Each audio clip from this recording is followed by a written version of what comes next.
In this question, when a glass plate is inserted vertically in water, water rises along the plate, making its surface close to the plate curved as on the figure. Find expression for the height to which water rises along the plate. Surface tension of water is sigma, density of water is rho, and acceleration due to gravity is g. So this is the plate, that glass plate, and water on this side and this side is rising, and we have to find the expression for the height. So इसमें सबसे पहले हम क्या करते हैं कि let us make the free body diagram. तो इसमें यहाँ पे फ्री बॉडी डायग्राम बनाते हैं, और फ्री बॉडी डायग्राम किसका बना रहे हैं यहाँ पर इसमें। तो फ्री बॉडी डायग्राम के लिए मैं कुछ ये पार्ट ले रहा हूँ, मैं इसको यहाँ कहीं बिल्कुल इसके बगल से यहाँ पे कट कर रहा हूँ यहाँ पे, ठीक है। तो थोड़ा सा लिक्विड जो है मैंने यहाँ पर इसके साथ छोड़ दिया है, और लिक्विड यहाँ से कट करते हुए, और ये कुछ इस तरीके का यहाँ तक का मैं इसका फ्री बॉडी डायग्राम, तो इतना यहाँ पर फ्री बॉडी डायग्राम, इस पार्ट का फ्री बॉडी डायग्राम बना रहे हैं। तो let us make the free body diagram. तो ये 2D डायग्राम है। 2D डायग्राम में जस्ट यहाँ पे ये this is just a line, this is just a curve, और अंदर की तरफ यहाँ पर ये जा रहा होगा, अंदर की तरफ यहाँ पर ये सरफेस होगी, ठीक है। तो अंदर की तरफ जो लेंथ है उस लेंथ को मैं अज्यूम कर लेता हूँ कि सपोज़ L लेंथ है यहाँ पर अंदर की तरफ, इनसाइड लेंथ इज़ L। तो इसका फ्री बॉडी डायग्राम बनाते हैं। तो इसको यहाँ से सेपरेट किया, फ्री किया, और उसका फ्री बॉडी डायग्राम, तो this is something like this. तो इतना पार्ट हमने यहाँ पे लिया हुआ है इसमें, और उसके बाद में फिर ये अंदर का ये जो लिक्विड है, ये लिक्विड भी यहाँ पर इसमें रहेगा, तो that liquid will be there. तो ये लिक्विड है यहाँ पर सपोज़, और मैंने बस इधर के लिए कैलकुलेशंस मैं करूँगा यहाँ पे, और जैसा इस राइट साइड में होगा exactly that will happen for this left side also. तो यहाँ पे ये जो हाइट है, this height, let us assume this height is equal to h। Suppose h height तक यहाँ पे लिक्विड राइज करता है, और angle of contact is given as theta. तो जो एंगल ऑफ कॉन्टैक्ट है वो यहाँ पे थीटा के इक्वल है। अब व्हाट विल हैपन, कैसे इसका फ्री बॉडी डायग्राम बनाएं। तो फ्री बॉडी डायग्राम में जो फोर्सेस हमें यहाँ पे लेने हैं, एक तो सरफेस टेंशन की वजह से फोर्स। तो जैसे मैंने यहाँ पे इसको एक कट लगाया है, तो सरफेस के अलोंग सरफेस टेंशन का फोर्स लगेगा सरफेस के अलोंग, और जो ऊपर का इतना पार्ट यहाँ पे छोड़ दिया जो, ठीक है, ये जो इसका ऊपर का इतना पार्ट यहाँ पे छोड़ा गया है, तो ये कुछ इस तरीके से है, ठीक है। नीचे वाला पार्ट, ये वाला पार्ट मैंने यहाँ पे लिया हुआ है।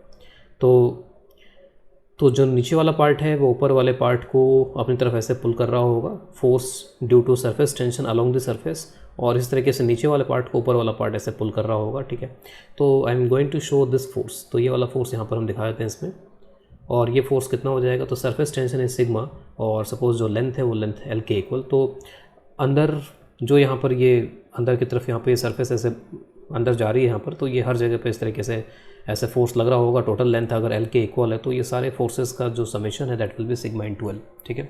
तो वो सिग्मा इंटू L यहाँ पर दिखा दिया इसमें। फिर इसी तरीके से यहाँ पर भी कट किया हुआ है। तो यहाँ पर जो कट किया हुआ है, तो ये ऐसे है यहाँ पर ये पॉइंट, और फिर ये पॉइंट। तो ये इधर की तरफ यहाँ पर इस पर फोर्स लग रहा होगा, इस पर ऐसे फोर्स लग रहा होगा ड्यू टू सरफेस टेंशन। तो इस पर जो फोर्स है वो force will be like this, and this force is again sigma into L। तो ये दोनों forces due to surface tension यहाँ पर हम दिखा रहे हैं इसमें। फिर उसके बाद सपोज जो एटमॉस्फेरिक प्रेशर है, सपोज मैं एटमॉस्फेरिक प्रेशर को यहाँ पे अज्यूम कर रहा हूँ P not is atmospheric pressure. तो एटमॉस्फेरिक प्रेशर की वजह से, क्योंकि बाहर हर जगह यहाँ पर एयर है, तो एयर में एटमॉस्फेरिक प्रेशर की वजह से कुछ forces, there will be forces like this, ठीक है। इस तरीके से इस सरफेस के perpendicular to the surface forces यहाँ पे कुछ इस तरीके से यहाँ पर आएंगे इसमें। तो this are the forces due to atmosphere. और फिर जो लिक्विड का यहाँ पर ये जो सरफेस है लिक्विड, इस लिक्विड सरफेस पे due to pressure there will be forces. और इसमें ये जो लेवल है एट दिस लेवल, तो ये जो पूरा लेवल है, इस पूरे लेवल पे जो प्रेशर होगा that pressure will be atmospheric pressure, ठीक है। यहाँ पर एटमॉस्फेरिक प्रेशर है, और लिक्विड में यहाँ पर एक हॉरिजॉन्टल लेवल पे हर जगह प्रेशर वही रहेगा। तो इस पूरे हॉरिजॉन्टल लेवल पे pressure will be atmospheric pressure. और अब मैं यहाँ से अगर इस पॉइंट से यहाँ पर एटमॉस्फेरिक प्रेशर, और यहाँ से अगर मैं ये ऊपर की तरफ जाता हूँ, तो pressure will be decreasing here. और यहाँ पर ऊपर जाते समय प्रेशर जो टॉप मोस्ट पॉइंट है वहाँ पर प्रेशर हो जाएगा P0 minus rho GH। So the pressure here are at this point pressure is P0, and at this point now pressure will become P0 minus rho GH, and due to pressure the forces will act like this. Force will keep on decreasing as I move up, तो force यहाँ पे इस तरीके से इसमें ये decrease होता चला जाएगा ऊपर की तरफ, क्योंकि प्रेशर डिक्रीज़ हो रहा है। तो और यहाँ पे फ़िलहाल मैं जो भी इक्विलिब्रियम इक्वेशन यहाँ पर यूज़ करूँगा, तो इक्विलिब्रियम हम यहाँ पर ये जो पूरा सिस्टम मैंने लिया है, तो this system is obviously in equilibrium. तो इक्विलिब्रियम की जो इक्वेशन यहाँ पर मैं यूज़ कर रहा हूँ वो हॉरिजॉन्टल डायरेक्शन में, तो इसीलिए मुझे सिर्फ ऐसे फोर्सेस से यहाँ पे मतलब है जो सिर्फ और सिर्फ हॉरिजॉन्टल डायरेक्शन में है। वर्टिकल में जैसे यहाँ पर इतना जो लिक्विड लिया उस लिक्विड का वेट होगा, उस वेट को मैं यहाँ पर शो नहीं कर रहा हूँ इस फ्री बॉडी डायग्राम में, क्योंकि इसका कोई हॉरिजॉन्टल कंपोनेंट नहीं होगा, ठीक है। तो जिन फोर्सेस का हॉरिजॉन्टल कंपोनेंट हो सकता है उन्हीं को जस्ट यहाँ पे शो किया जा रहा है। तो ऑब्वियसली दिस इज़ हॉरिजॉन्टल और इसका भी हॉरिजॉन्टल कंपोनेंट आएगा। और यहाँ पे जो ये एटमॉस्फेरिक प्रेशर की वजह से जो फोर्सेस आ रहे हैं इसके हॉरिजॉन्टल एंड वर्टिकल कंपोनेंट दोनों होंगे। तो अगर मुझे इन फोर्सेस के हॉरिजॉन्टल एंड वर्टिकल कंपोनेंट निकालने हैं, और स्पेसिफिकली मेरे को हॉरिजॉन्टल कंपोनेंट से ही ज़्यादा मतलब है, क्योंकि हॉरिजॉन्टल में we will applying the equilibrium equation, NLM equation, Newton laws of motion. तो यहाँ पर मुझे, क्योंकि प्रेशर हर जगह पे यूनिफॉर्म है, हर जगह प्रेशर पी नॉट है यहाँ पे, तो इन दैट केस यहाँ पर प्रोजेक्टेड एरिया लेकर के उस पर आप ये फोर्स कैलकुलेट कर सकते हो। अगर आपको हॉरिजॉन्टल फोर्स चाहिए तो इसका वर्टिकल में प्रोजेक्टेड एरिया ले लेंगे, जो कि कुछ इस तरीके का होगा यहाँ पर ऐसा। और अगर मेरे को इसमें वर्टिकल फोर्स, वर्टिकल कंपोनेंट निकालना है तो इसका हॉरिजॉन्टल प्रोजेक्शन ले लेंगे, जो कुछ इस तरीके का होगा यहाँ पर। तो that will be something like this, कुछ इस तरीके का यहाँ पर एरिया बनेगा। और वर्टिकल, और मेरे को अगर इसका हॉरिजॉन्टल कंपोनेंट लेना है तो ऐसे वर्टिकल प्रोजेक्शन लेना पड़ेगा। तो इसकी वजह से जो हॉरिजॉन्टल फोर्स आएगा तो वो हॉरिजॉन्टल फोर्स, ठीक है, हॉरिजॉन्टल फोर्स अगर मैं लूँ तो इसका अगर मैं प्रोजेक्शन लूँ तो ये प्रोजेक्शन हो जाएगा, दिस इज़ द प्रोजेक्शन। और इस पर जो भी फोर्स लगेगा वो हो जाएगा पी नॉट। और ये जो प्रोजेक्टेड एरिया है, प्रोजेक्टेड एरिया यहाँ पे कितना हो जाएगा, तो this height will be H, और अंदर की तरफ जो लेंथ है वो एल के बराबर है, तो this will be H into L. तो ये जितने फोर्सेज हैं, इन फोर्सेस का जो हॉरिजॉन्टल कंपोनेंट है, that horizontal component will be P not H L. अगर मेरे को वर्टिकल कंपोनेंट निकालना होता तो वर्टिकल कंपोनेंट में मेरे को ये एरिया निकालना पड़ता है यहाँ पे, तो उसके लिए ये लेंथ रिक्वायर्ड होती, तो उसमें मैं नहीं जा रहा हूँ। लेकिन अगर ये लेंथ पता हो तो this length multiplied by L, और उसको पी नॉट से मल्टीप्लाई करेंगे तो ये वर्टिकल कंपोनेंट इससे आ जाएगा, तो this will give the vertical component.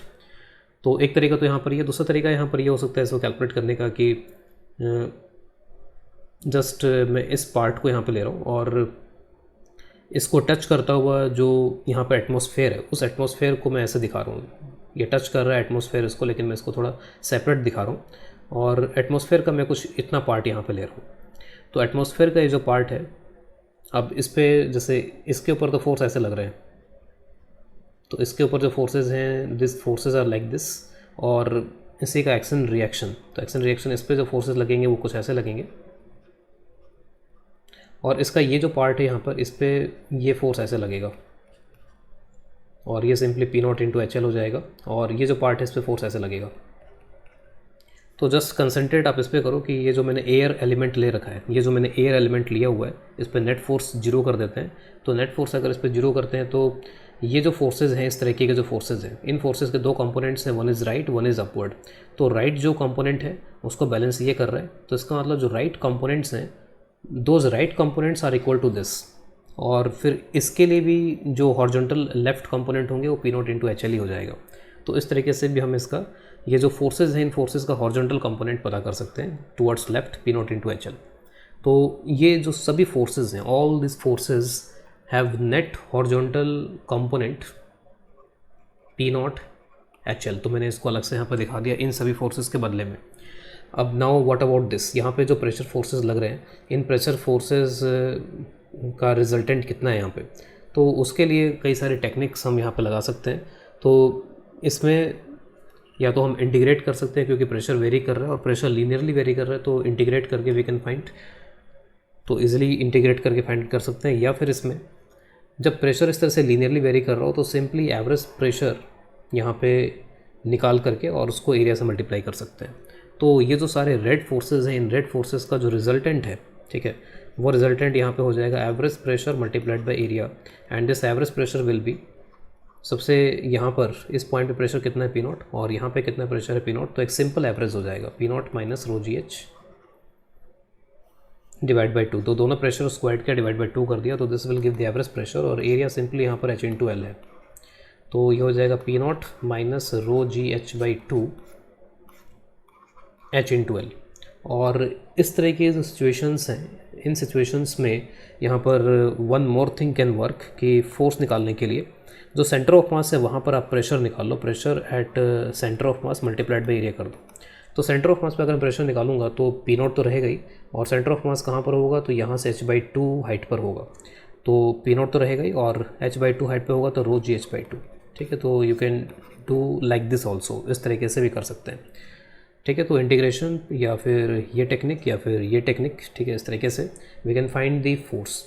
अब जितने भी फोर्सेस हैं तो अंडर दिस फोर्सेस जो भी मैंने यहाँ पर ये सिस्टम लिया है, this system is in equilibrium, और मैं हॉरिजॉन्टल डायरेक्शन में इक्विलिब्रियम की इक्वेशन लिखूंगा। ठीक है, तो for horizontal equilibrium I am going to write equation, इसीलिए मैंने वहाँ पर वेट mg नहीं दिखाया उस डायग्राम के अंदर। तो हॉरिजॉन्टल में टुवर्ड्स राइट और टुवर्ड्स लेफ्ट के फोर्सेस को बैलेंस कर देंगे। तो टुवर्ड्स राइट जो है वो ये फोर्स है, तो P0 minus ρgh/2 into this H/L, एक तो ये हो जाएगा, फिर ये सिग्मा L हो जाएगा यहाँ पे, और ऊपर वाला जो सिग्मा L है वर्टिकल के साथ में यहाँ पर ये एंगल थीटा होगा, क्योंकि जो भी फोर्स होगा वो अलोंग टेंजेंट होगा, तो टेंजेंट जो है वो थीटा पर है, theta is the angle of contact here. तो यहाँ पर इसका जो हॉरिजॉन्टल कंपोनेंट आएगा वो हॉरिजॉन्टल कंपोनेंट इस डायरेक्शन में ये हो जाएगा sigma L sin theta. So this is equal to sigma L sin theta towards left, और लेफ्ट में ही फिर इधर ये P0 H/L भी है। ठीक है, तो all this forces I am writing. तो यहाँ से बहुत इजीली आप पता कर सकते हो कि what is the value of H। तो H यहाँ से पता करेंगे, H फर्दर कैलकुलेट करेंगे, तो it will the final answer 2 sigma 1 minus sin theta divided by ρg। So this is the final answer.